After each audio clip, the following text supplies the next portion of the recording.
আমাদের নেপালের পাশাপাশি শ্রীলঙ্কা একটা গণঅভ্যুত্থান হয়েছে মোস্ট রিসেন্টলি, বাংলাদেশের একটু আগে।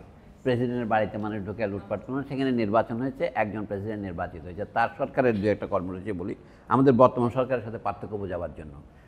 শ্রীলঙ্কায় বামপন্থী সরকার গঠন হওয়ার খবর তো শুনেছেন।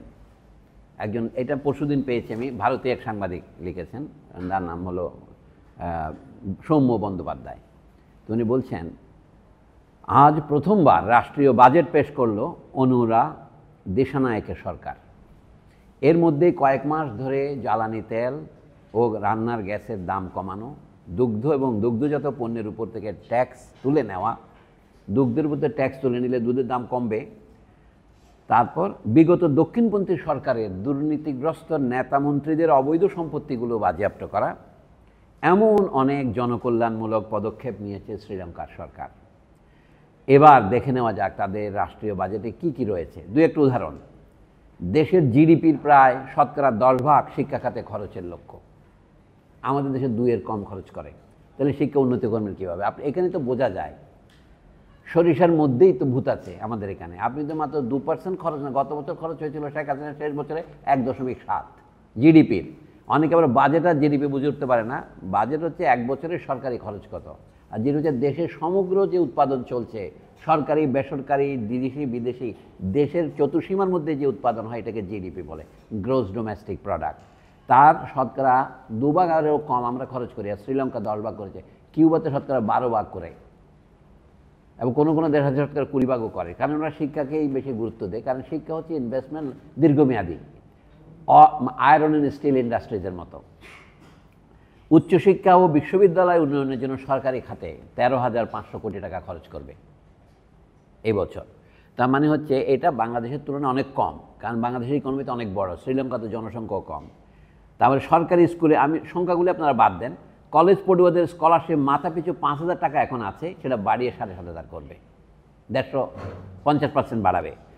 তারপরে পাবলিক লাইব্রেরির খাতে 10 কোটি করে সরকারি বরাদ্দ দেবে। সরকারি স্কুলের পরিকাঠামো উন্নত করতে 100 কোটি এবং নতুন প্রাথমিক বিদ্যালয় প্রতিষ্ঠা করতে 50 কোটি। নতুন প্রাথমিক বিদ্যালয় প্রতিষ্ঠা করতে 50 কোটি সরকারি অনুদান দেবে। এটা বেশি নয়। পড়াশোনার পাশাপাশি খেলাধুলা ও ক্যাম্পাসে স্পোর্টস একাডেমি চালু করতে সরকারি বরাদ্দ 50 কোটি। স্মার্ট ক্লাসরুম ব্যবস্থা করতে বরাদ্দ 86.6 কোটি। এগুলি একটা উদাহরণ। স্বাস্থ্যখাতের বলে আমি শেষ করে বাকিগুলি বাদ দিচ্ছি। স্বাস্থ্যখাতে 60,400 কোটির ব্যাপক বরাদ্দ বাড়ানো। কিডনি পেশেন্টদের বার্ষিক চিকিৎসার জন্য মাথাপিছু 10,000 ভর্তুকি ও বার্ধক্যজনিত সমস্যার ক্ষেত্রে মাথাপিছু 5,000 ভর্তুকি সরকারি বরাদ্দ। মানসিক স্বাস্থ্য ও চিকিৎসার ক্ষেত্রে 25 কোটি বরাদ্দ।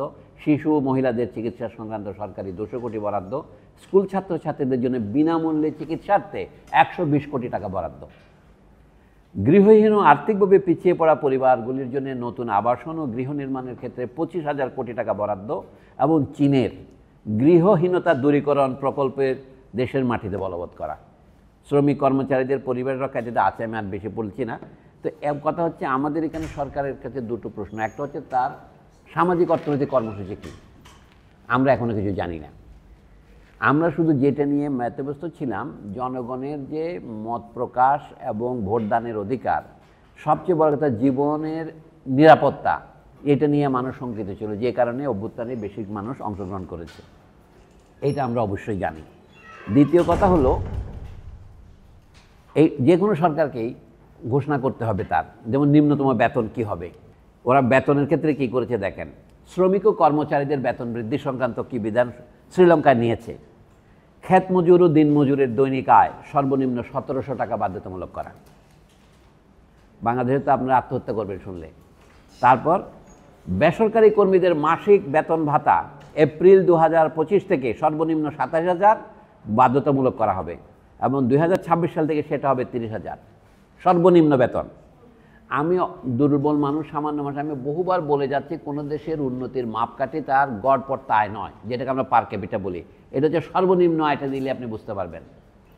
আর এটা বলে সরকারি কর্মচারীদের মাসিক বেতন সর্বনিম্ন 40,000 টাকা বাধ্যতামূলক করা, এটা শ্রীলঙ্কার টাকায়।